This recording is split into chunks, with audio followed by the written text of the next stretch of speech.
Qədim insanlar düşündüyündən daha qorxuluydu. Sən də öyrən. Biz planetdəki demək olar ki, bütün canlılar arasında ən yüksək dözümlülük səviyyəsinə sahib olanlardanıq. Bəs bu niyə qorxuludur? Çünki insanlar yoraraq ovlama adlanan üsuldan istifadə edirdi. Yəni, inanılmaz dözümlülük hesabına ovu ən ağır şəkildə izləyirdilər. Heyvanı sürətlə tutmağın mümkün olmadığını bilirdilər. Ona görə də sadəcə yavaş-yavaş arxasınca gedirdilər.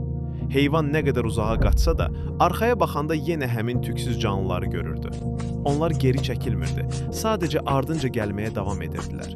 Hətta bir neçə saat qaçdıqdan sonra heyvan xilas olduğunu düşündüyü anda belə insanlar yenidən ortaya çıxırdı. İnsanlar sanki yorulmurdu. Heyvanı bədəni artıq dayanamayacaq vəziyyətə gələnə qədər qaçmağa məcbur edirdilər. Sonda isə tək çıxış yolu yorğunluğa təslim olmaq və ağrılı ölümü qəbul etmək idi.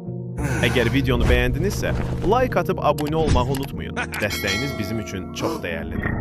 Bir sonraki videoda görüşənədək.